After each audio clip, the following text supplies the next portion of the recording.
Now we're live. Hello! We're back with another fantastic episode of BS Busters, and well, here we go. Let's get into it. But before we dive into the subject matter on tonight's podcast, before we go over all the news, we got some financials, we got people losing money, people getting their jobs shafted away.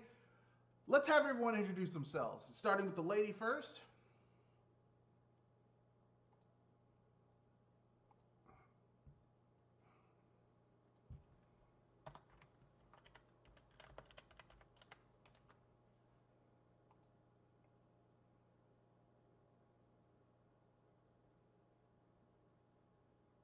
How's it going, Kenoshi? What it is? Oh, actually, you should introduce yourself now. You made it just on under the wire, sir. Go ahead.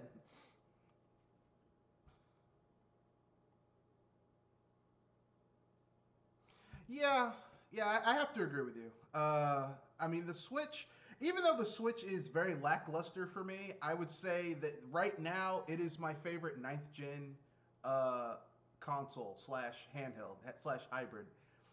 Like the Xbox Series X and the PS5 really aren't. They're not blowing my socks off. Let me put it that way. um, like I am not. We are not impressed. But with that being said.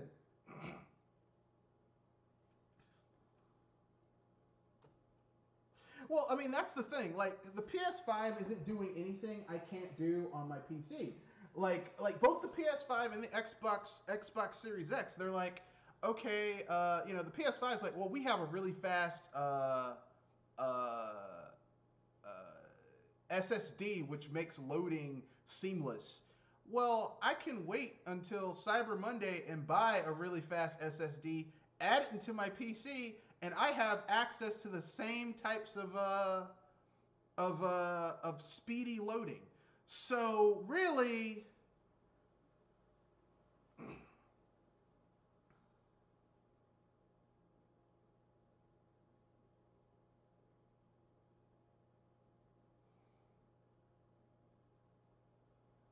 yeah, in order for you to enjoy the speed loading. So you have to buy those expensive ass SSD drives. And not only that, but you only have access to what, like half of the SSD drive anyway? And here's the thing, SSD just means that the data is accessed really quickly because of the nature of the of how it's built. If it's filled, you're still gonna have issues with spacing and all that shit. Okay? So, I mean,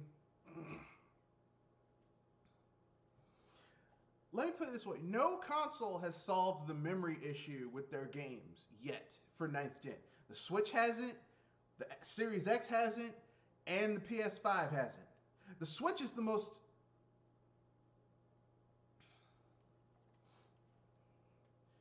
Well, okay, for the first party games, that's true.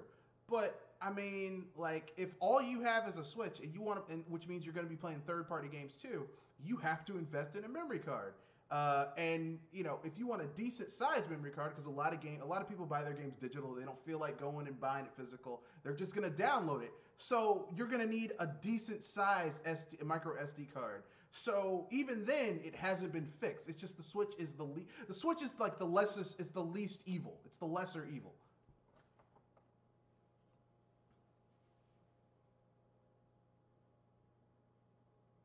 That is correct.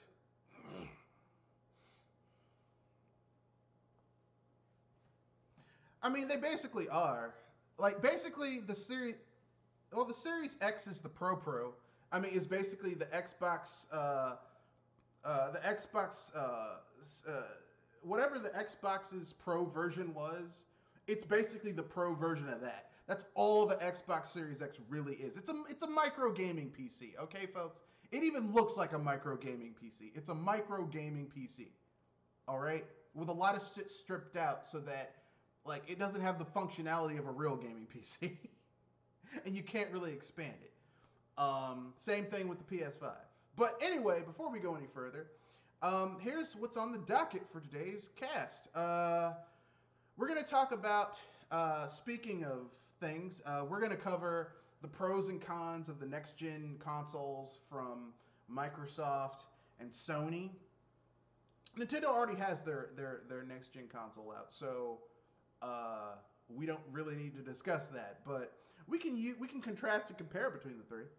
Even though people say Nintendo isn't competing against Microsoft and Sony, look, okay, if you have $300 and you didn't have a Switch, and you have a choice between getting a Switch, which has a good library of games, or getting a Xbox Series X streaming, that's the same price as a Switch, and if you pay $15 a month, you get access to like hundreds of games.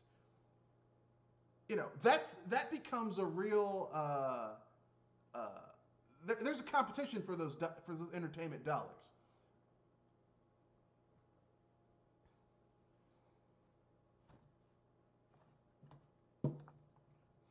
Well, I mean, not even that. It's just an economics thing. Because if you get a Switch, like most of this, I think now they have bundles. Like for the past like 18 months, 2 years, they've had bundles for the Switch. But when the Switch first came out, there were no fucking bundles for that system. You bought the game, you bought the system, and you got 2 controllers and a charging thing and a stand to hook it into your TV. That was it. That's all you got. So, you know.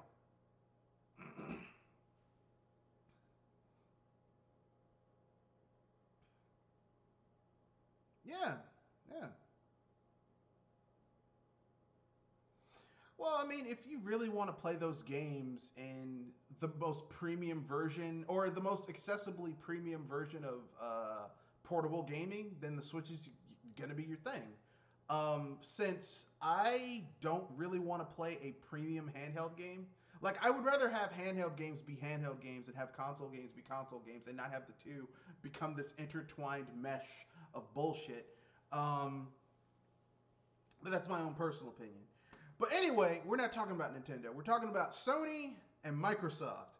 And I've seen the specs for both systems. I've seen what they claim they can do. And like I said, I am unimpressed. I know I'm butchering a faux African accent, but we are not impressed. There shall be no challenge today. That's how I feel about the Xbox. Because basically, to me, the Xbox Series X is a mini gaming PC, and the PS5 is a PS4.9. Okay. But what are your guys' thoughts? What do you guys think?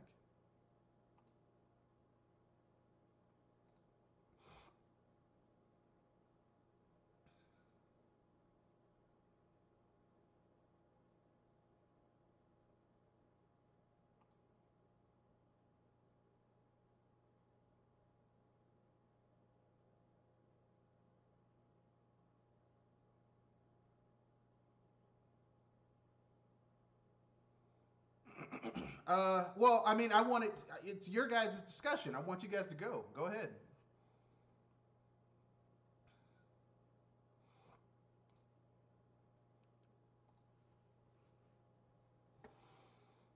Yeah.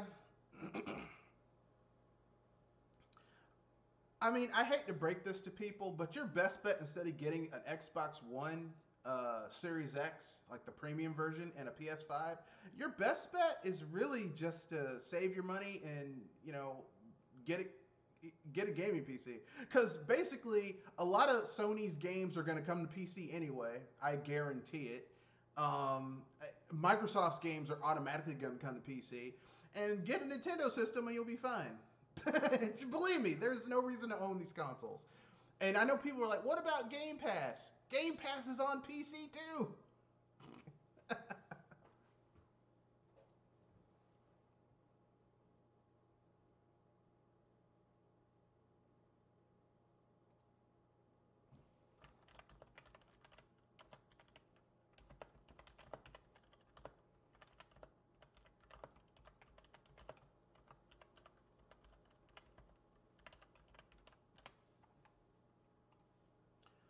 So, I mean, anyone else have anything else they want to say about it before we move on to the next topic, to the next news story?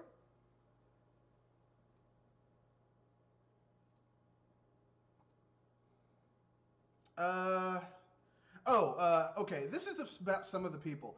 The people who keep on, um, the people who keep on fucking talking about how great the PS5 and the Xbox Series X are, and like hyping this shit up. Please stop. Okay? Because here's the thing. What games are they going to be doing on these consoles we couldn't have done last gen? I haven't seen it yet. Miles Morales is the same shit we got last generation. They just swapped out Spider-Man, Peter Parker for Miles Morales. And he has a slightly different power set. Big fucking deal. And it loads a bit faster. What games are you doing on these consoles that could not have been done last gen? And I'll throw Nintendo in here too. I haven't played a game on the Switch where I'm like, man, this couldn't have been done on the Wii U. Haven't played it yet.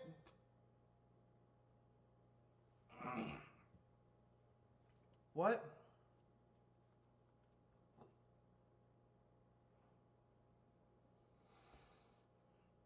Yeah.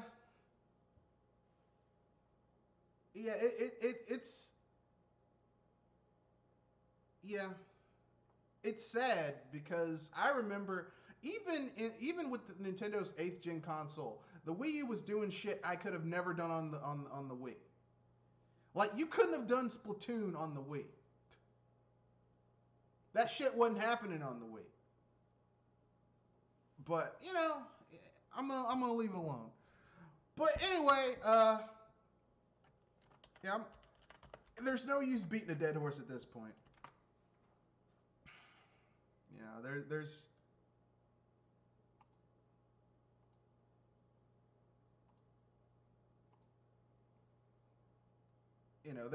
there's no use beating a dead house. Our next story, Take-Two is in talks to acquire Codemasters for nearly $1 billion. $1 billion. Now, for those of well, when they said 1 billion, I'm like, okay, I got to do it. So basically, Codemasters, for those of you who don't know, Codemasters are a company that's been making licensed games for a very long time. If you played the NES and you played Micro Machines, you were playing a Codemasters game. Codemasters also released, they published those Dizzy games on the NES and a lot of other Codemaster games. They got around back in the day. Later on, they've been known for their racing games and the Overlord series, which kind of had like a mini renaissance during the 7th gen with Overlord coming to the Game Boy, or not the Game Boy Advance, no, the DS, Overlord coming to the Wii, Overlord 2 coming out on PS3 and Xbox 360. And making a lot of racing games. Codemasters also made a flop of the game called Jason and the Argonauts, which was terrible. Well, it was basically them trying to make the mythological equivalent to the to Mass Effect, but it sucked. It was pretty bad. They kind of ran out of money, so the third act of the game kind of ends abruptly, and you just kind of run into the ending. It's kind of fucked up. I had that game for the PS3. It was like, this game could have been so much more if it had a bigger budget. But what are you gonna do? That's what happens in the world. Shit happens all the time. But anyway, Codemasters is in talk to essentially get bought out by Take-Two for $994 million, which is close to $1 billion. which is good for them. I mean, good for the people who own stock in Codemasters and or own the company. For the people who work at Codemasters, there's probably going to be firings because whenever a company's bought by a bigger company, people inevitably get fired. And Codemasters' IPs and properties are probably going to get divvied up and either destroyed or go dormant. You're not going to see another Overlord probably, which is actually like the series that's most associated with Codemasters, which kind of sucks because, like I said, I actually like that game. Basically, yeah.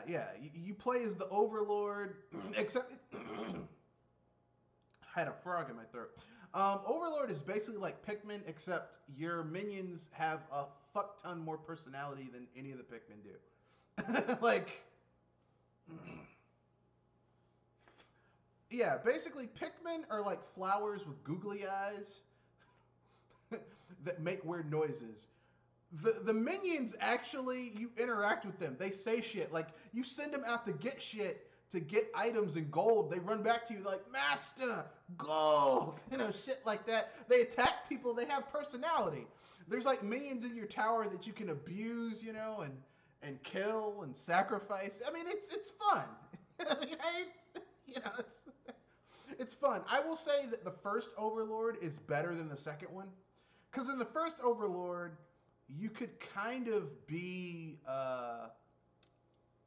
like, you didn't have to be purely evil. Like, you could actually be more chaotic good versus evil. But in Overlord 2, even your so-called benign actions lead to a evil, horrific outcome. You have no choices. It's not even binary. It's unitary. There's no, there's no nuance in it, which kind of sucks. And then they made like an Overlord dungeon game, like kind of like a Diablo knockoff, which I was not a fan of.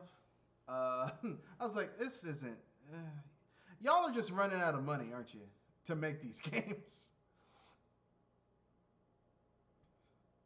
So, but now they're going to get bought by Take-Two, and Take-Two has a fuck ton of money. So if they do continue the Overlord thing, it might be good.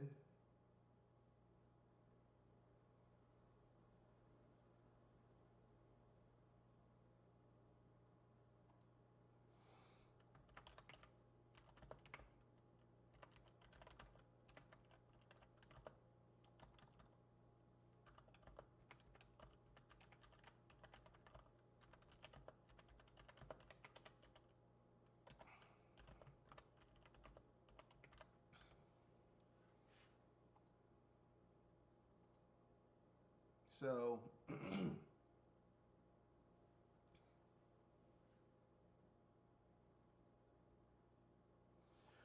so you guys have any thoughts on them spending all that money?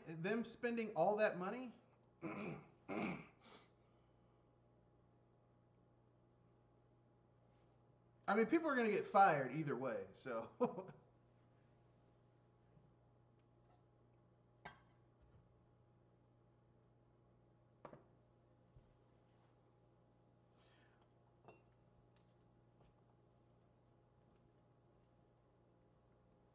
well, I mean, the only IP that I could think Take-Two could want is maybe Dirt, because that's Codemasters' other game is Dirt. It's like a second tier racing series. It's not like Need for Speed or Forza or anything like that, but I mean, it's a nice off-roading racing game.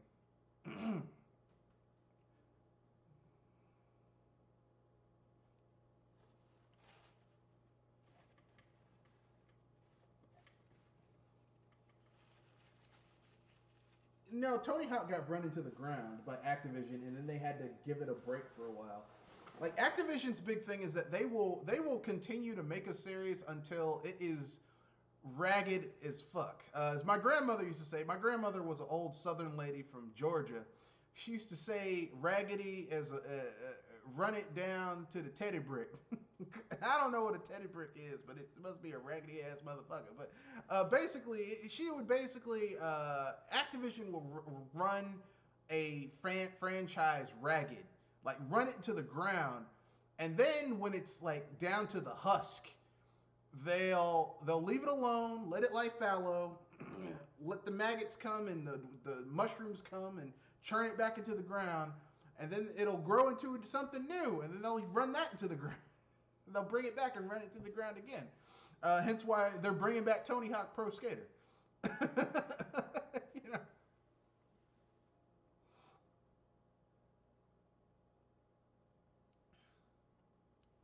know. What were you saying, Kadoshi? Yeah, I heard that the new Tony Hawk is good. But it's a remake of like the best Tony Hawk ever. So, I mean, like they already have a template on how to make it. You know.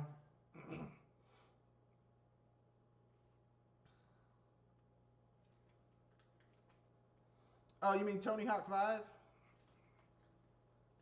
You mean the one where they released the game and then there was like a day one patch or a day two patch that was like 70 gigs of the rest of the game?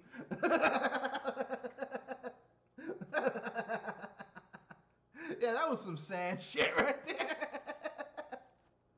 I'm like, that's you know what that's like. That's like when you're in school and you have to do. That's like when you're in college and you do a paper and the paper's supposed to be like 30, 40 pages, and you give the professor 5 pages. Like, I'll bring the other 25 tomorrow. Why do gamers accept this bullshit? Why? Why?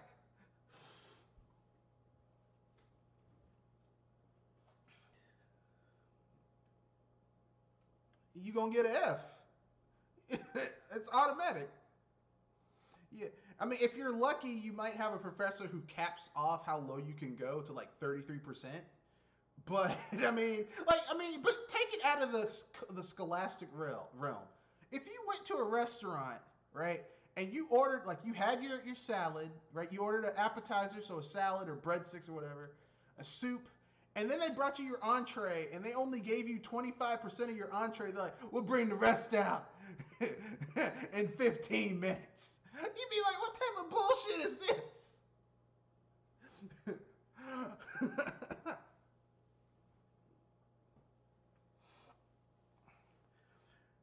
You're like, okay, I had a lightly dressed Caesar salad, a cup of chicken cacciatore soup, and then for the entree, I had an 8-ounce sirloin, baked potato, and steamed broccoli. You gave me literally a quarter of the steak, a quarter of the potato, and 1 floret of broccoli. What the fuck is this shit? Oh, we'll bring the rest out in 15 minutes. What type of bullshit is this?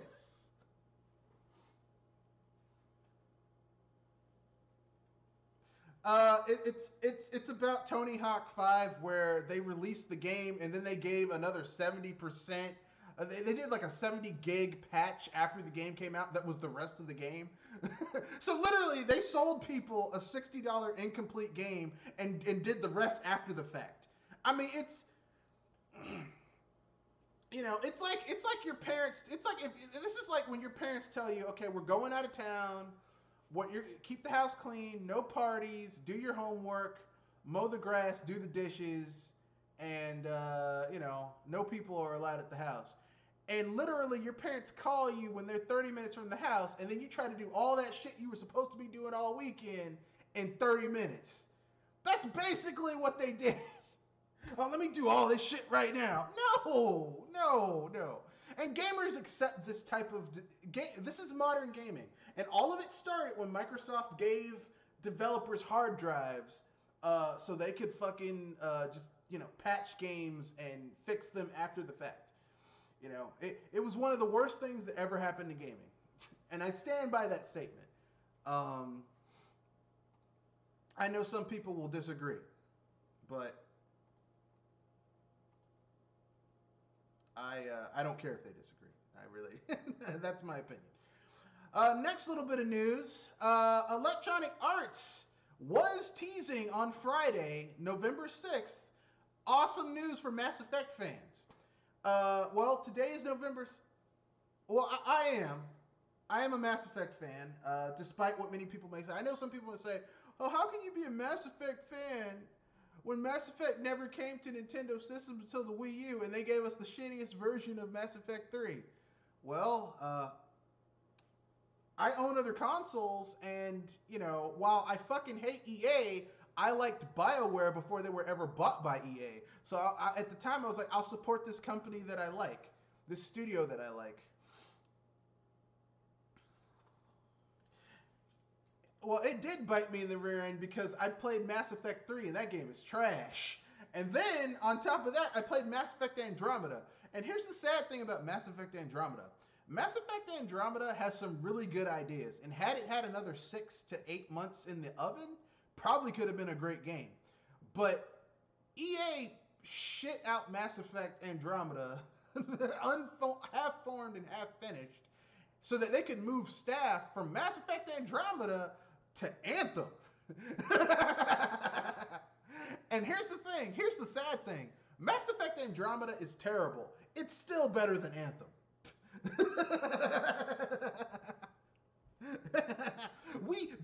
Mass Effect Andromeda was sabotaged so that they could get Anthem out.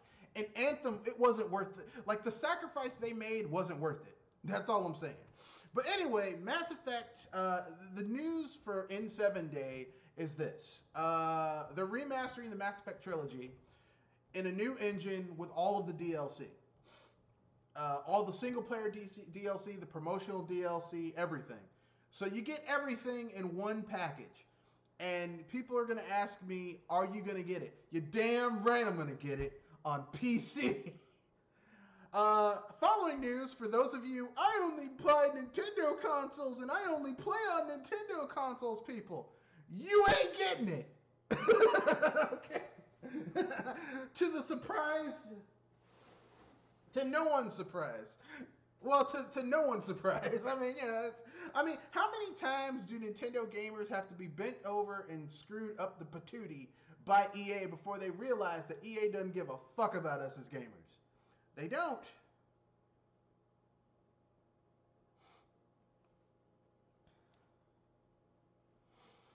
I mean, you want to know the last great EA game that I played on a Nintendo console was? For real?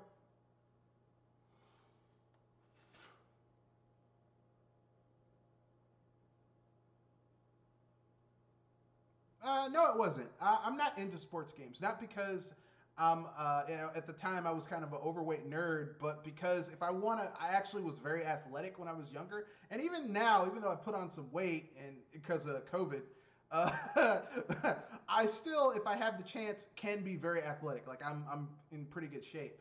So the way I feel about sports games is, if I want to play football, I'll take my ass outside and play football. If I want to play basketball, I'll take my ass outside and play basketball.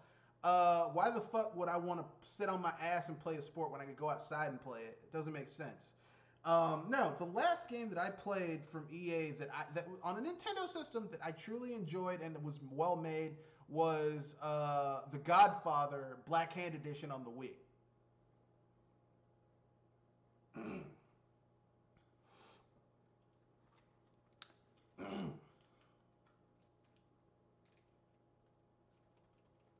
It's bullshit. Yeah, it's bullshit. And if it is a game, it's some shit they just threw together to put on the system. I understand. But Godfather Black Hand Edition, it took advantage of the motion controls in a way that was cool. It was called Black Hand Edition because you could use the Wiimote to, like, toss people off of ledges or strangle a motherfucker. It was great.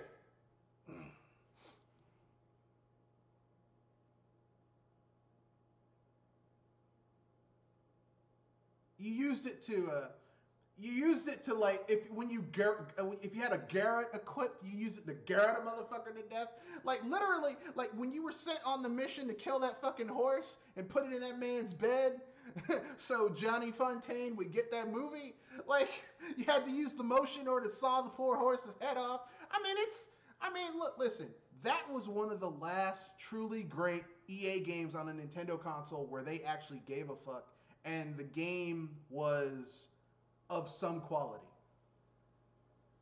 that I played.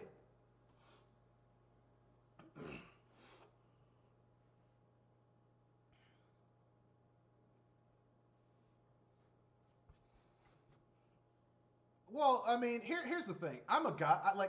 I've read the book by Mario Puzo, the Godfather. I love the book. I love the movies, parts 1 and 2. Part 3 can go eat a dick. Uh, it's a terrible movie. It's a terrible movie. It's bad. It is bad. Worse.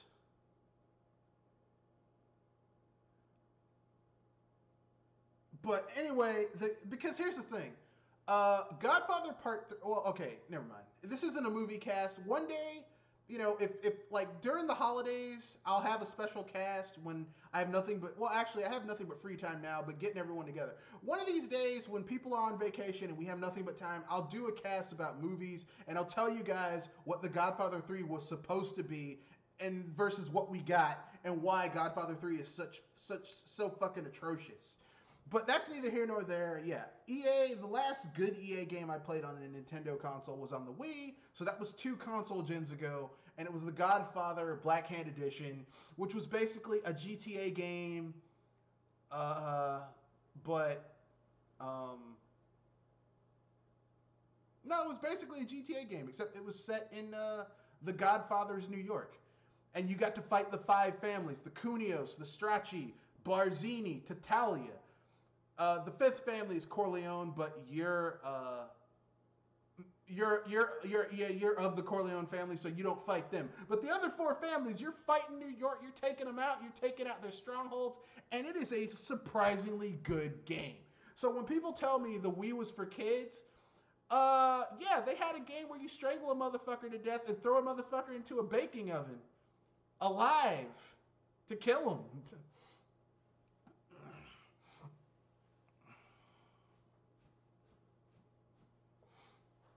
Yeah, The Godfather Black Hand Edition. If you guys can ever get that game, I think you can still get it for the Wii. It is fucking awesome. The Black Hand Edition is the best version of that game. EA, it did so well that EA made a sequel, The Godfather Part 2, which was trash. It was not a good game. Because it basically had that EA access shit and multiplayer and shit, and it just wasn't as good as the first one, but yeah, it is what it is. But yeah, we're getting Mass Effect, the Mass Effect trilogy in a new engine. I'm going to get it on PC because I love Mass Effect. And even though BioWare's been fucking up, I really do want to play Mass Effect again and with better graphics and controls. Or let me clarify that. I want to play Mass Effect 1 and 2 in a new engine with better graphics and better controller and mouse and keyboard support. Mass Effect 3, I'm going to play through Mass Effect 1, Mass Effect 2. Mass Effect 3, I'm just going to leave it the fuck alone because I hate that game. That game is trash. And I stand by that statement. The ending is trash. The gameplay, actually, the gameplay is pretty good, but shit. yeah. Like here's the interesting thing about the Mass Effect trilogy. You essentially get to see how Mass Effect changed. Because Mass Effect 1 is a RPG set in a sci-fi future, okay? Mass Effect 2 is an action game with RPG elements. Mass Effect 3 is an action game with practically no RPG elements whatsoever. It's a third person / first person shooter with cover mechanics. That's all it is. It's terrible. And then on top of all of that, they have the nerve to have one of the shittiest fucking endings I've ever seen in a game ever. In a game where your choices are supposed to matter, your choices wind up meaning nothing at all. It's bad. It's bad. Mass Effect 3 is so bad that if EA was smart, they would remake that game they would say, well, Mass Effect 3 was a fever dream of Shepard after he got injured. That was all a fever dream. This is the real Mass Effect 3. That's what they should do to fix that. But, EA is up their ass, and BioWare is run by EA sycophants who are worshiping at the EA teat. So,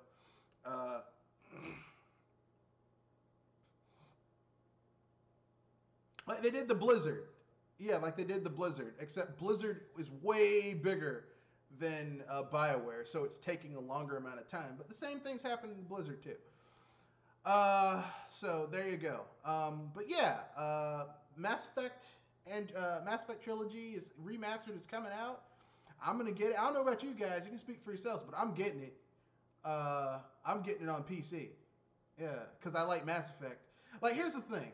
I fucking hate Mass Effect 3, but I really love Mass Effect 1 and 2. And I really want to play those games with an updated engine. So yeah, I'm getting it. But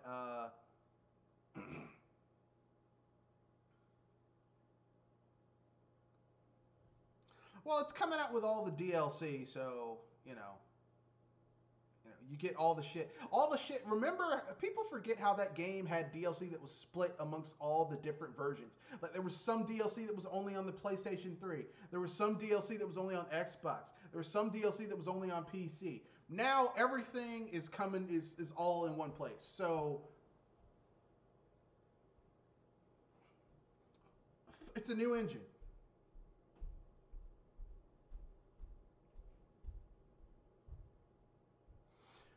I mean, look,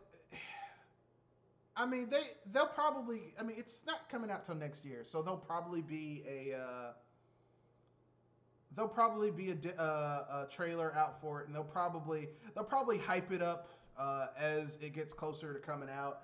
I mean, look, listen. If you played the first Mass Effect trilogy, you probably know what you're getting. It's just going to be a better engine, kind of like Crash Bandicoot remastered, the Crash trilogy remastered, where it's the same game, but it's a new engine, so there's some shit they had to change, but it's basically the same shit. You know what, Mass Effect? No,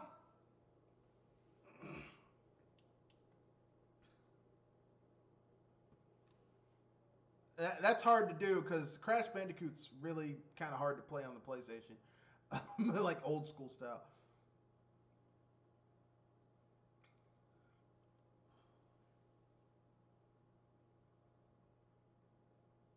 It was a little floaty. The controls for Crash were a little floaty. Yeah, yeah, yeah. And that's not good for a platformer.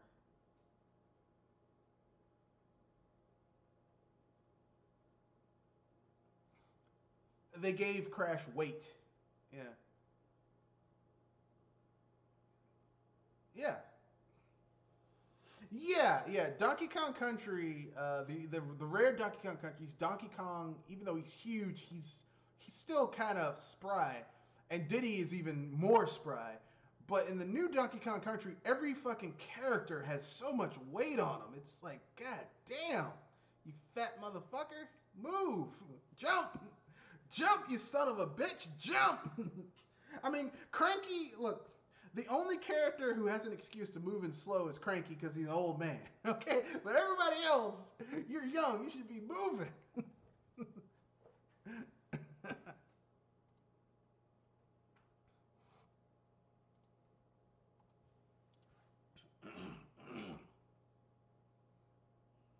Yeah. What? That the physics of Donkey Kong have been changed to make him heavier? I mean, I get why they did it. They're like, well, he's this huge gorilla. But I'm like, he's not a real gorilla. He's a cartoon character. Like, Mario is this little short fucking fat ass Italian plumber. He shouldn't be able to jump that high. But he does because video game. It's like, I mean, there's a reason the Donkey Kong Country Returns games don't hold a candle to the original games. They don't because gameplay, design wise, they aren't designed the same way. They're good, but they ain't rare good. Okay.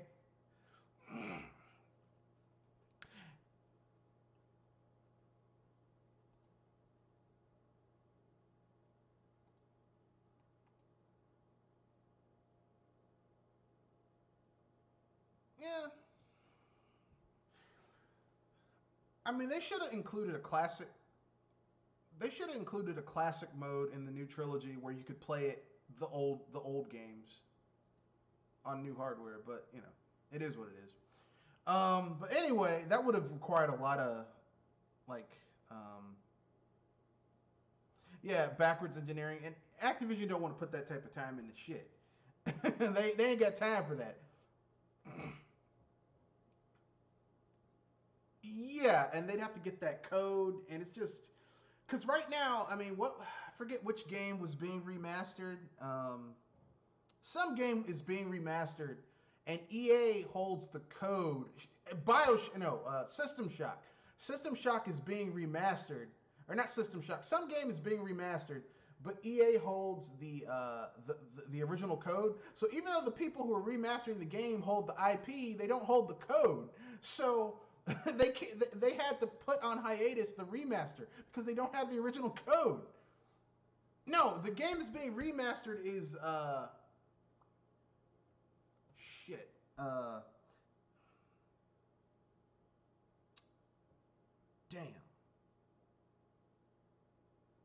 Uh, what's that movie? They recently did a remake. Well, not a sequel with Harrison Ford in it. Blade Runner. The Blade Runner video game, PC game. The original code is owned by EA, and even though the people who are remastering the game have the IP, they don't have the code, and so basically they had to put remastering the game on hiatus.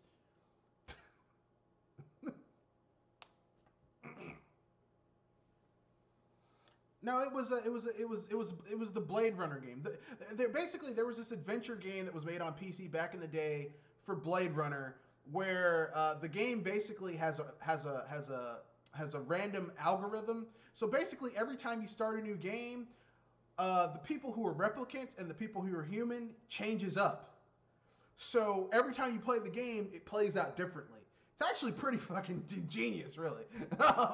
But the code that they need in order to get it to do that random algorithm so that it changes up who's a replicant and who's human every time you start a new game is held by EA, and they ain't giving up the code, even though the people who have the remaster own the IP to make the game. So my point is that if EA is like that with that, then I'm pretty sure Naughty Dog wouldn't give up the code for the original Crash Bandicoot. Although, I mean, there's ROMs floating around in those games. I mean, ISOs. I mean, can't you pull the code from that? It'd be hard, but you could do it. Hell, Nintendo. It turned out that some of the Nintendo games that were on the Virtual Console were literally ROMs that they themselves pulled off to put on there. They weren't the original. They weren't the original software. No, they throw their shit away. Yeah. I mean, these aren't like your grandma that keeps everything in like is ultra organized and keeps all the shit in certain places and can find it immediately. Like they ain't like that. But that's neither here nor there. So basically,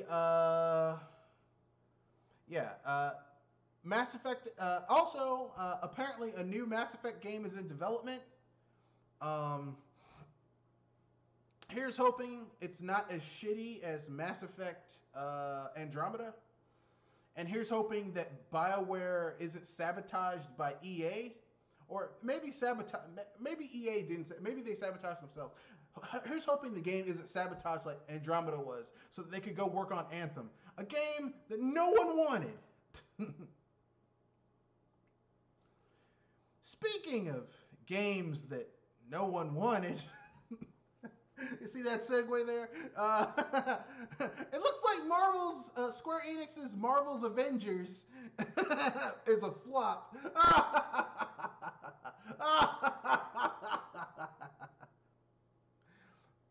Yeah, I'm not surprised. Well, it didn't sink like the Titanic, but they were expecting this shit to make like 200, 300 million. And apparently it had a budget that they'll admit to, because the budget was probably higher. They admitted to $100 million budget, but I'm guessing it was probably higher.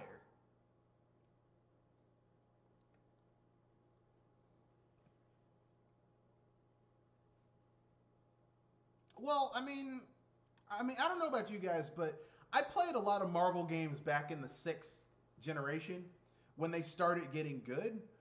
And the one thing I kind of remember from those games is the best Marvel games from the sixth and seventh generation were games that essentially kind of captured what those characters are about. So Hulk Ultimate Destruction lets you play as the Hulk. You could catch missiles and throw them back. You could punch missiles and knock them back onto dudes. You could basically body slam the shit out of Hulk busters. You could grab a soldier and jump and run up the side of a building and punch the soldier in the face multiple times with Hulk's superhuman strength, and the dude would keep on screaming, "Oh my God," and scream for his life. And then you could get on the top of a building and throw the guy off the building and hear him say, "Oh no!" Yeah, that dude's totally dead. Well, it's the Incredible Hulk. I mean, like, it's weird that the Hulk can punch all these people and they never explode into bloody mist. Like, that's a little, you know.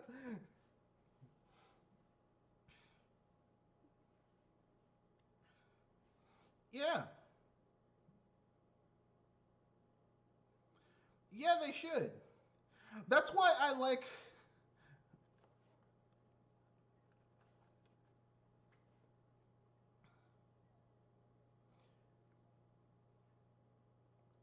Well, I mean, in order in order to make a really good, like, I mean, I've seen all the Incredible Hulk movies.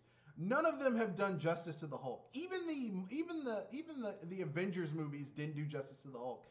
Basically,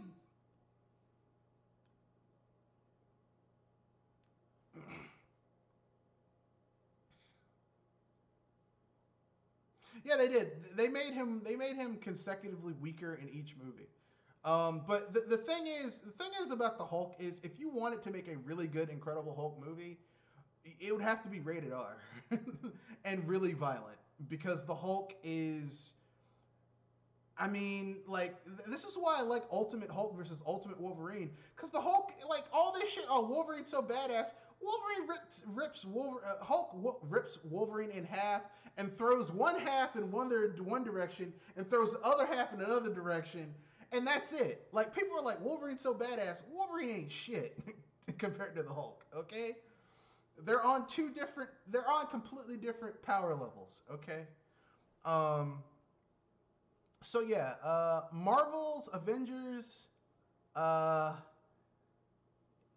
it lost like 40. They lost like $45 million, and I'm not surprised because no one was asking for this game. No one that I know, no one that I know who, even people that I know who are like major fans of Marvel characters was wanted this game.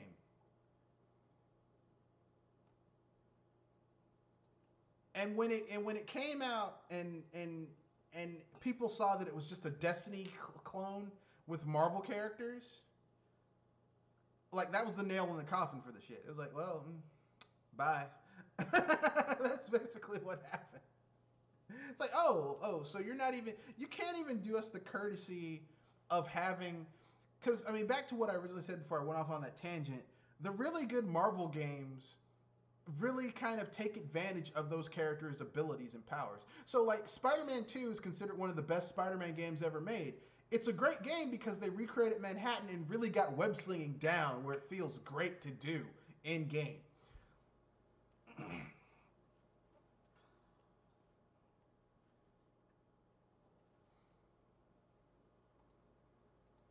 Yeah, they couldn't do it. Yeah, they couldn't do it. They couldn't pull it off. And you add in the fact that some, like, the main character that people know, Kamala Khan, Ms. Marvel, or is it Marvel Girl? I can't remember. Yeah, Miss Marvel. Like, most people don't know who the fuck that is. Okay, now really, she's the only really interesting character because she's the character who has the most character development in the game. But most people don't know who the fuck Miss Marvel is, or the new Miss Marvel, because there was someone else who was Miss Marvel before her. Carol Danvers? No, Carol Danvers is Captain Marvel.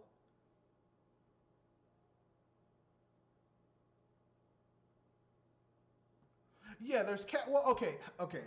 Let me break it down. Okay, there was Marvel, who was the original Captain Marvel. He was a Kree. He was a Kree who was sent to Earth to infiltrate it and prepare it for Kree using Earth. Well, they weren't going to invade Earth. They were going to use it as a station, a rally point, so they could attack the Skrulls. Because the Kree Empire and the Skrull Empire are constantly fighting with each other. Okay. But anyway, he comes to Earth. He finds out, hey, he goes native. I actually like Earthlings, and he becomes the original Captain Marvel. Okay. He becomes the superhero who's like, I'm going to help Earth. Then he gets sick or some shit, gives his powers to Carol Danvers, and she becomes the new Captain Marvel. Now, in the comics, Carol Danvers is actually pretty fucking badass. Brie Larson did a disservice to Carol Danvers' Captain Marvel. She really did. Carol Danvers in the comics is like a cross between a less annoying Wonder Woman and Bayonetta. Because Carol Danvers in the comics, she's hot. She wears this kind of very she wears a very form-fitting and accentuating suit, and she knows she's fucking hot. Like when she puts on her suit, she looks in the mirror, she's like, yeah, I'm good looking, and I know it. Like she's no nonsense, no bullshit, knows she's hot, beats up villains, she's badass as fuck. Brie Larson, shitty interpretation of that character. First of all, Brie Larson isn't hot enough to pull off Carol Danvers. You need, like, okay, look, Scarlett Johansson pulls off Black Widow very well. Okay? It's like, god damn.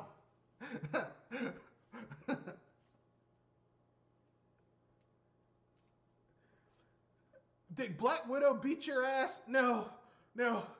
Black Widow's tight pants beat my ass. Ah. Those tight pants kicked my ass. And look, ladies, we're not going to leave you out. Look, listen. Look, I'm no homo. I'm not gay.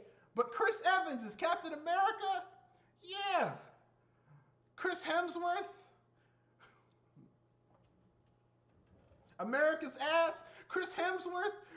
Look, here's how awesome Chris Evans was as Captain America. He accidentally sent a dick pic and no one said shit. Like, well, you know, it's Captain America. You know, he's not used to technology yet. You know, we'll let it pass. You know, Steve Rogers. They didn't have cell phones when Steve Rogers was a kid. He's okay. Like, no one said shit. No one said a word. Everyone like,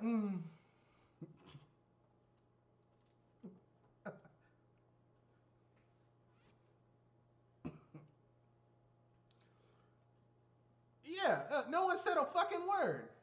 No one said a fucking word, okay? People were like, no one said a thing, okay? That is the power of Chris Evans as Captain America, okay? So all I'm saying is this, okay? Here's all I'm saying, okay? No one gave a shit about the characters. When they did have these characters in the Avengers game, they had really depowered, shitty versions of these characters. Bits and pieces of DLC were cut and bartered to different people, which that was when they started doing all the aggressive DLC and cutting bits and pieces of DLC and putting it with different people, that let me know that they were not making enough money off this game. You know, the fact that it's that they were like, oh, it's a live service game. Oh, really? oh, really? Okay, all right. Live service, you say? All right. Yeah, this game is trash. They would have done better making like a $60, maybe $75 million game and make it like focus solely on single player, or maybe like 85% single player and maybe 15% a multiplayer component. But focusing so heavily on live services was not a smart move. And also, they waited too long to put this game out because this game should have. If this game had come out during the time of Endgame, probably would have been okay. Well, I mean, it wouldn't have been great, but it would have done okay. You know, I mean, they would have made their money, but it would have at least It would have at least broken even. Can we agree on that? If it had come out during the time of the Endgame movie, it would have broken even. People would have said, "Well, you know, I like this movie, I like these characters, I'll buy this game." But it came out now when no one's thinking about the Marvel characters. No one's fucking watching WandaVision.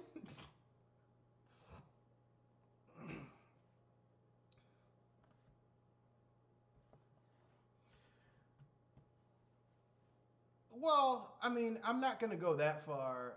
Here's what I'll say.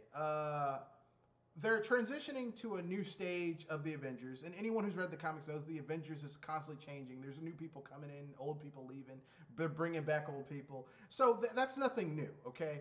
But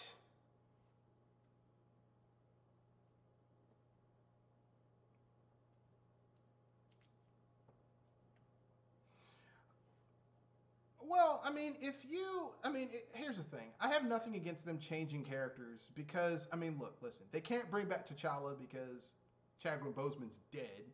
He died of colon cancer. So, I mean, they could bring back Black Panther, but it's too soon. It's too soon to bring back Black Panther. So,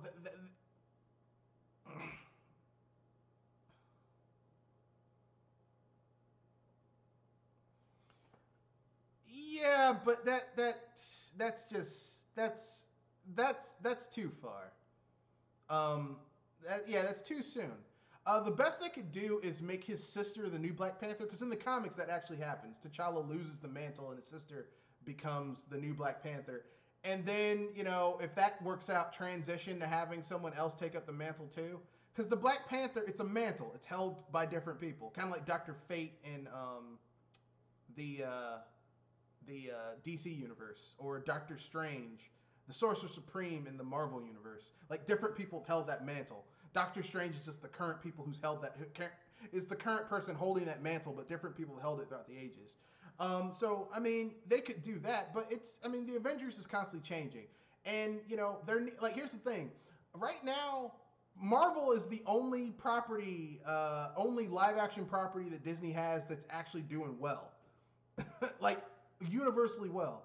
Because Star Wars has been fucking up. Okay?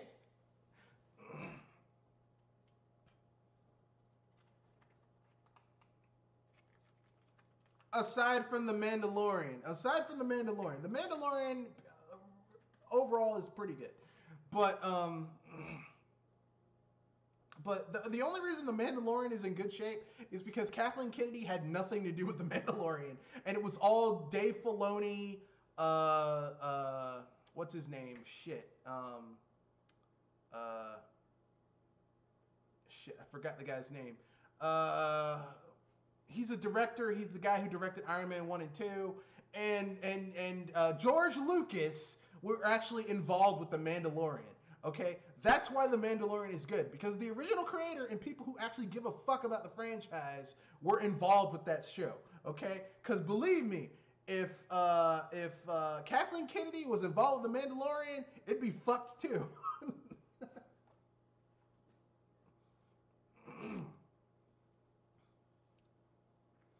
Well, her contract runs out next year, so they couldn't fire her because it would look bad, but they can damn sure stifle anything she does and just kind of, you know, just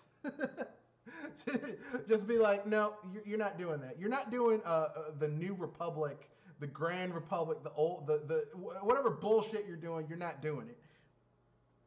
I don't know. Like, it's just like basically everything that you could do to fuck up Star Wars, Kathleen Kennedy did. Yeah. Like literally everything you could do to fuck up Star Wars, Kathleen Kennedy did. Okay. Well, no, because she's been involved with some really good movies that I actually like. The problem with Kathleen Kennedy, the problem with Kathleen Kennedy is that they put her in charge of something that she had no vested interest um, in working with. Yeah, for her, it was a means to the end, not something within itself. Like, say whatever you want to about George Lucas, he had a vested interest in Star Wars being good because he helped create it. He was really involved with it, so it was in a way his baby. Kathleen Kennedy, for her, it was just an asset to be used. Okay, it's like the difference between Bethesda making a Fallout game and Obsidian making a Fallout game. Obsidian is made up of Interplay and Black Isle people that worked on the original Fallout games. Right. So they give a fuck about it because they helped create it. Kathleen Kennedy doesn't give a fuck about Star Wars. She didn't help create it. Yeah, so, I mean, she did everything she could to basically ruin that franchise. And here's the thing. On paper, it's true. The fans of Star Wars, a lot of them were getting older, and it's always good to grow your audience. The problem is that she literally went about it in the worst way possible. And that's on Kathleen Kennedy. She literally went about it in the worst way possible. And that's where she kind of fucked up. Like Marvel, how Kevin Feige grew Marvel, the Marvel movies to get a bigger audience is the right way to do it. Because basically, new people are into Marvel who were never into Marvel, but old fans are into it too. Whereas Star Wars, old fans are pissed at Star Wars. And new fans, most of them, even they know that a lot of those movies are trash. Okay? But that's neither here nor there. Anything else you guys want to say about the Marvel Avengers flopping before we move on to the next topic?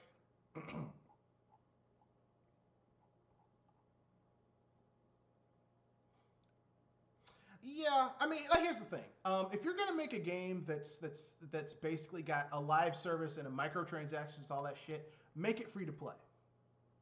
So then people know right off the bat, these people have to make money off this game. It's gonna have microtransactions. I'm okay with that. But if you're charging people $60 for a game, and then on top of that gonna have microtransactions, I have only two words to say to you. Fuck you. Those are my two words. Fuck and you.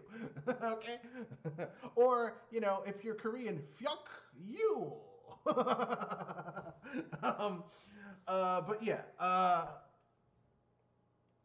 the fuck and you. Well, I stole that from Chappelle's show where they had international pimp from Korea, fuck you, from the Player Harris Ball. That's right, bitches. I am from Korea. Chappelle Show's on Netflix, y'all. There's no this is not a promotion, but it's on Netflix. If you have Netflix, watch the Chappelle Show on Netflix. And it's the uncensored with the cussing. Oh man. I will be watching the R. Kelly Pee on You single. None of the what, you didn't see the Chappelle Show where he did the knockoff of R. Kelly's Pee on You?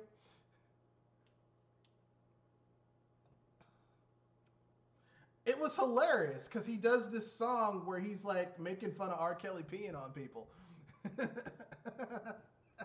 He's it's a whole music video where he's talking about R. Kelly just wants to pee on people. It's hilarious. And now R. Kelly's in jail for peeing on people. Actually, he's in jail for kidnapping young girls and turning them into sex slaves in a sex cult. But it also included peeing on people. Truth is stranger than fiction. So our next little bit of news is more financial trouble for companies. Capcom has been hit with a ransomware attack extorting them for $11 million.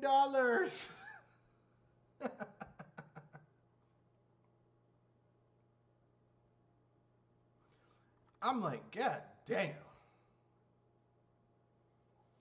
And their data is being held hostage by someone who they downloaded a terabyte of their private sensitive data, including accounting files, banking statements, budget and revenue files, classified as confidential, tax documents, IP, proprietary business information, clients and employees' personal information, such as passports and visa, incidents acts, corporate agreements and contracts, NDAs, confidentiality agreements, sales summaries. We also have your private corporate correspondence, emails, messenger conversations, marketing presentations, audit reports, and a lot of other sensitive information. If no deal made, then all of your data will be published or sold through an auction to any third parties. So, Capcom is, well, just Capcom's going to be fucked, and whoever was in charge of their internal security is going to get fired. As they should. Although, to be fair, it's not their fault. If someone had their code as capsule computer 123 exclamation point as their password on their computer, I mean, come on. I mean, you're asking for your shit to get stolen then. Well, Sony had people whose passwords were Sony 123. Remember when the Sony hack happened? People had their shit as coded with that type of shit. So I mean, people don't know how to people don't take internet security seriously.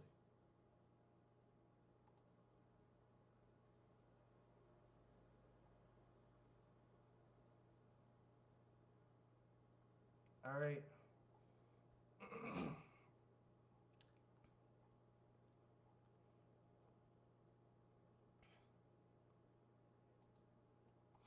People don't take internet security like, okay, here's how and here's the thing. I have a small business. Oh, not a small business. I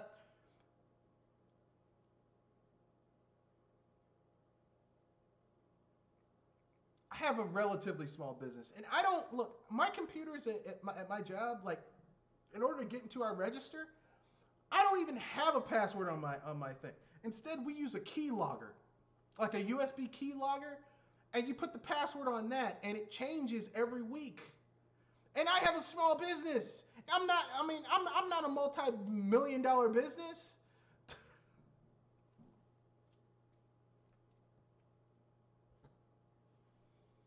Now, I mean, now to be fair, I mean, I don't change my my home computer passwords because, I mean, if someone breaks in my house and manages to get to my computer, I mean, they broke into my house and there's so much shit in here to steal. By the time they got to my computer, it'd be like, you won, you got the prize. But my business computers, where my financial records are and shit, that shit's locked down tighter than a dragon's daughter, adopted daughter, a dragon's adopted daughter. Okay, she's locked up in the tower and she ain't getting out.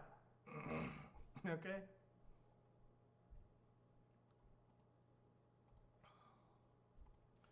Yeah, well, basically, I mean, like, here's the thing. Okay, I don't have a password on my computer, but before you can get into the OS, I mean, the desktop, you have to put in a password when you turn on my computer. When it's asleep, there's a locator thing that basically makes sure that I'm the one who's typing on it. So while I don't have a password, you can't just get into my computer. Same thing with my work computer. I'm getting a new laptop for work though, because my old laptop's like 7 years old at this point. It's time to get it kind of long in the tooth. I am waiting for. Yeah, 4 or 5 years. I'm surprised mine lasted so long, but basically, I'm holding out till Cyber Monday. So the end of this month, I will have a new laptop. I will get one. Let's see, Cyber Monday is going to be the 30th, so I'll get one. I'll get one off of Amazon, or someone will have a Cyber Monday sale, and I'll get a laptop. Like basically, I've been getting laptops that have 16 gigs of RAM. Um, if they have one of the new, like here's the thing, I want a laptop. Even though my work my work laptop I have to do work on, I also want to game a little bit on it because sometimes I'm bored and I want to do something else with it. Sometimes I will go and work from someplace else. So, you know, but I mean, there's some decent laptops you can get for under a grand. So, you know, and I'm pretty sure there'll be some better deals. And that's right now. There'll be better deals Cyber Monday. So, yeah. But that's neither here nor there. Capcom, you fucked up.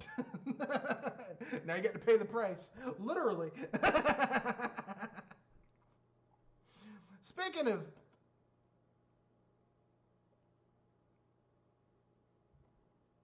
yeah, and it's not their fault because, like, here's the thing. I have never worked in cybersecurity, but I have friends who work in cybersecurity, and half the time when someone gets a virus on their computer, it's because they were doing some shit they had no business doing.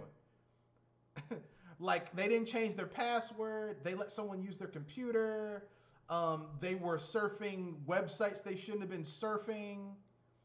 Like it's not the cybersecurity people's fault because it's like little kids, right? Like when you tell a little kid not to do something, if they want to get into some shit, they will find a way. Okay, little kids don't care. Even if you tell them no, if they're really determined, they will find a way to get into it. Um,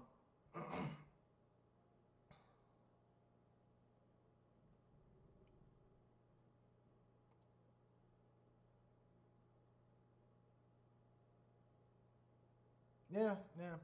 So next we have Sega Sammy is asking 650 employees to voluntarily retire. Now this is just in Japan.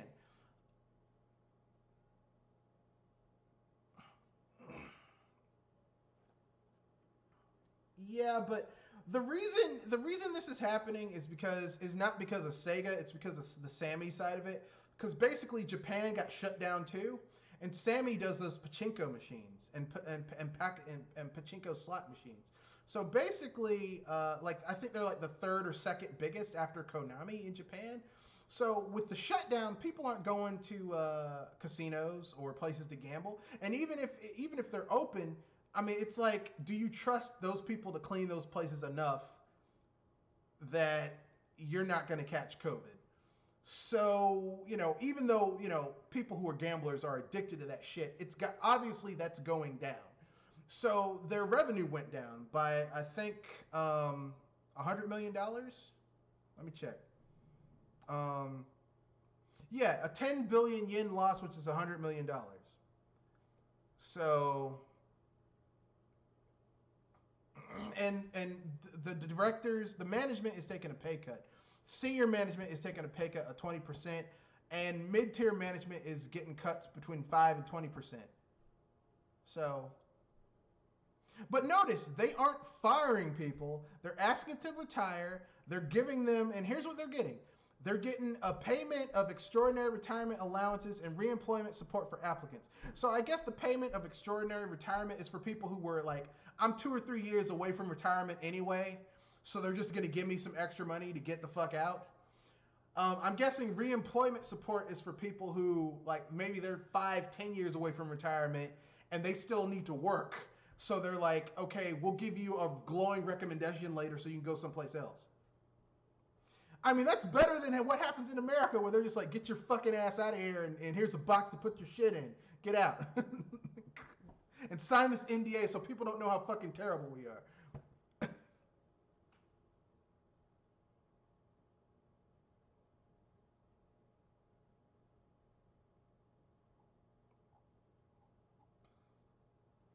Yeah, yeah. Sega been fucking up for a while. I was on Twitter and someone was like, "Man, Sega's in deep shit. This is bleak." I'm like, is it is it more or less bleak than it was in 99 2000 where they were about to go bankrupt? Because that was pretty bad too. Yeah. Yeah. Well, that was their swan song. Yeah, 2000 was their swan song because that was when the 2000 was when the Dreamcast came out.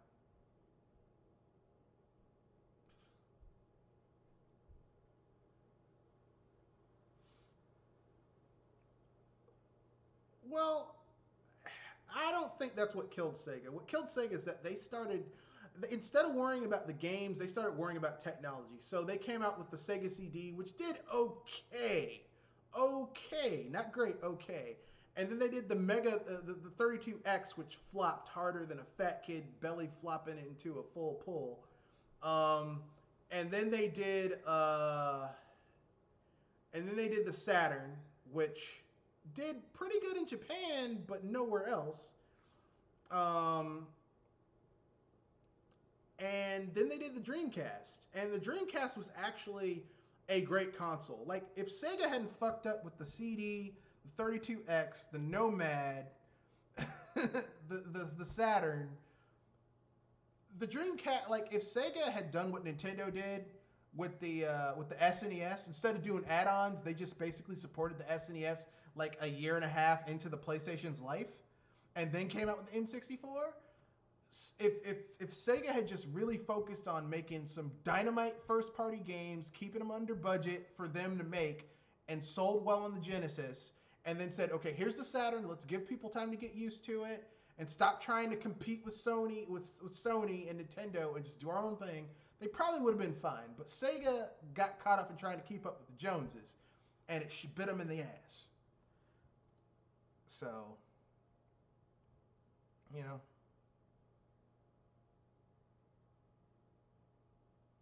Bit him in the ass.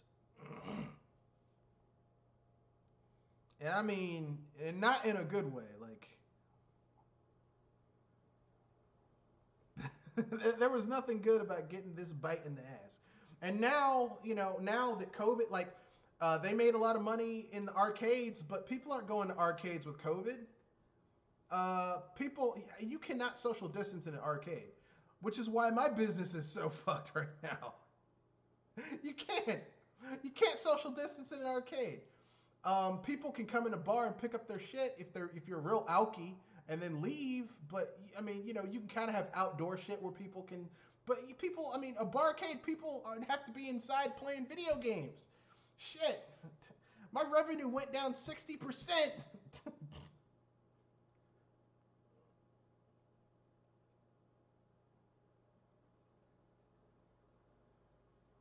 I mean, from my barcades. The good thing is that I own the buildings that they're in, and the other people that are there are like businesses that actually still they're not businesses, they're government contractors. Like in DC, they're state they're DC government contracting. So I get paid either way from them. So even though my business isn't open, I'm still getting some type of revenue being generated from that property. In Virginia, my business still isn't open. And in Maryland, I'm open, but I can only have, like, normally I can fit 80 people into that location. I can only have 20 at any given time with social distancing going on. So my revenue went way, way down. Okay? But I'm fine. I'm fine. I am fine. Because even with my diminished revenues, I'm not in any financial trouble. Okay, I had a cushion in case some shit jumped off.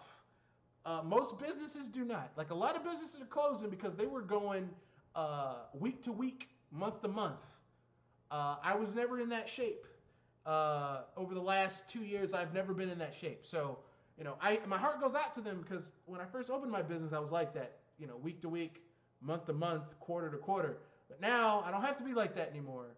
So, I had a cushion when this shit jumped up. I was like, okay, I got something to fall back on. I feel sorry for the people who didn't have shit to fall back on.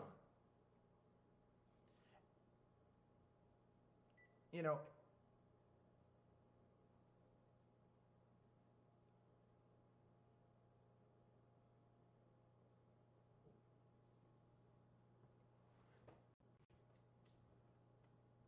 I mean, if you live someplace that has a shitty uh, uh, social safety net, oh boy, you're fucked. And you don't have savings or some type of backup plan, oh boy, you're fucked. But that's neither here nor there. So yeah,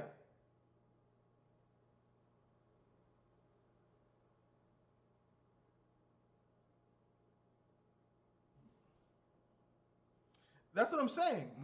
You know, I mean, because here's the thing: everyone's like, "Well, I don't want to pay taxes and I don't want social programs." This is what social programs are for. When shit like this happens, this is why you have a a social safety net. This is what shit like this is for. Okay, it's like having insurance. Yeah, people are like, I'm tired of paying health insurance. I'm tired of paying for car insurance. But if someone hits your fucking car, you damn happy you got car insurance. If you got to go to the hospital or see your doctor, or get medicine, you're damn happy that you have health insurance. So this is what you need a social safety net for, is for shit like this. When shit like this happens, or you have to shut things down because there's a deadly viral pandemic, this is what this shit is for. But that's neither here nor there. Sega Sammy, my heart goes out to those people who are voluntarily retiring. For the people who are like 1 or 2 years away from retirement and getting like not a golden parachute, but maybe a bronze parachute. I'm glad you guys are getting something out of it. For the people who still have to work, my heart goes out to you guys having to go out and try and find a job in this economy. Because it's tough all over. But, yeah. I was going to cover the Indie Expo coming to the Switch and PC and everything else, but fuck that. Let's do our asshole of the week. So who is our asshole of the week? Who are our nominees, I should say? And I'll let normal Jewel, you go first, but I'm gonna let Kenoshi go first. Kenoshi, who are you gonna nominate for your asshole of the week in video games?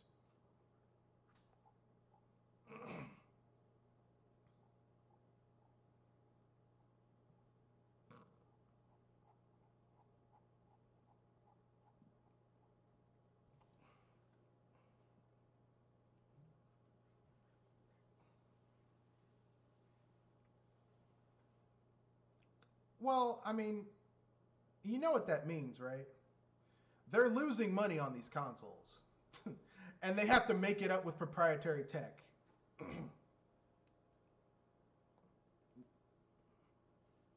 Yeah.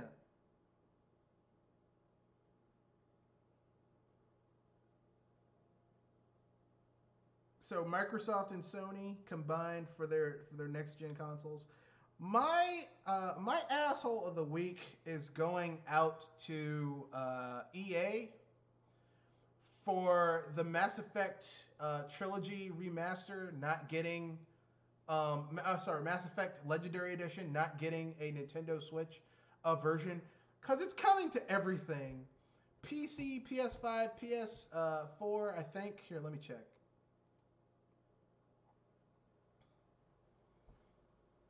Let me let me look it up. Yeah, it's coming to Xbox One, PS4, PC, and eventually it will also come to Series X and PS5. It's coming to everything but the Switch. And it's like, come on, man. Like, here's the thing. The Switch is at what, 65, 70 million units sold now? Like 66, 67. Like, it's got a big install base. And for some, it's overtaken the Xbox One, okay? And you can't even throw them a fucking bone for, because here's the thing, okay? Look, listen. Mass Effect 3. Yeah, Mass Effect 3. Yeah. Like, here's the thing. I am tired of hyping people up about how great games are, but they're not on a Nintendo system. Or the shittiest version of that game is on a Nintendo system. Like, I'm tired of...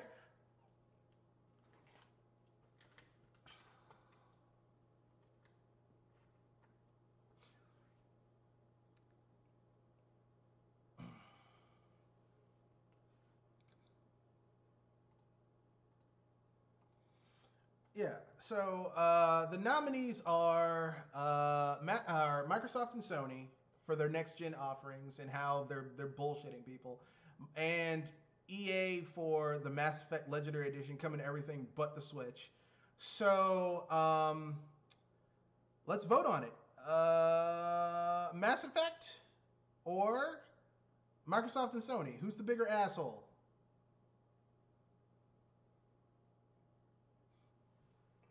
All right. Jewel?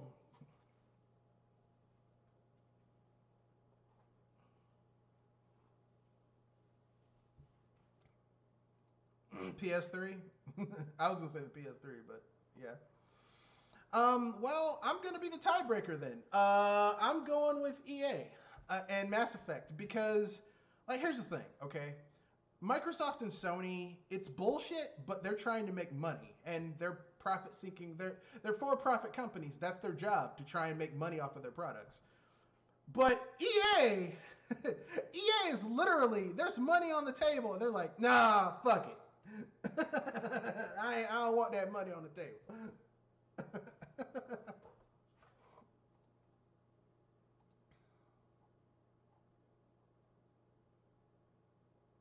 Yeah, but Sony doesn't learn their lesson. Remember when I told you weeks ago that the problem with Sony is that they get arrogant, and then they get their ass up on their shoulders. The PS4 generation made Sony arrogant because basically they did not have to try with the PS4. Microsoft and Nintendo fucked up putting out their console so badly in the 8th gen that Sony had no competition and they didn't have to do shit to compete. And when you have someone who doesn't have to compete, who doesn't have to be better, you get shit like this. So, this is what we got. Because I have a PS4 Pro, and there's nothing special about it. There's nothing special. There's nothing that system is doing that is like, oh my god. It's not okay, there were games on the PS3 where I was like, damn, this is great.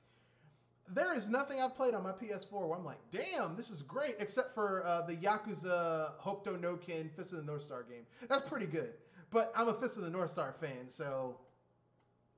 so yeah, for me, my asshole of the week, my vote moved it over to EA for Mass Effect Legendary Edition. So the asshole of the week is EA for the Mass Effect Legendary Edition for literally leaving money on the table. Money that's there because there are people who only have a Switch who will buy that fucking game for the Switch so that they can play Mass Effect while they're taking a shit or whatever. I don't know. But over the toilet.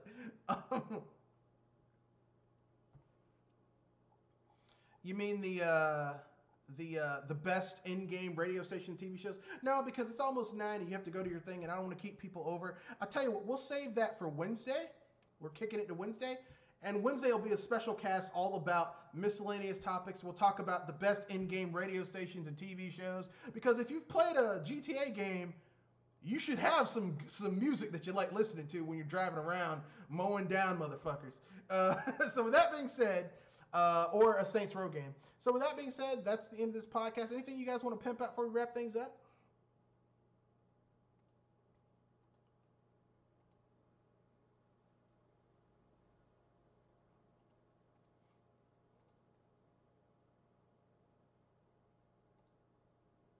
That's right, and there's a link to the Discord in the chat section. So with that being said, that's the end of this podcast.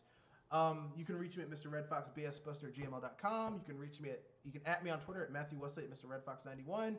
There's a link to the Discord underneath the description of this video.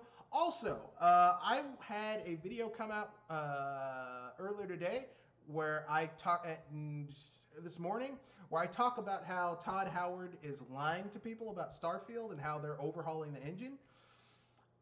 Again, because he said the same thing with Skyrim from the jump from Oblivion to Skyrim.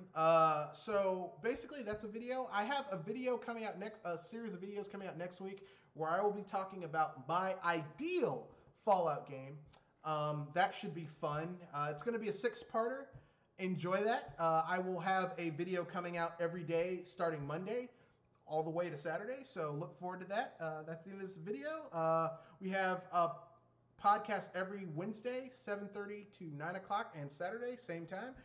Peace, good night, and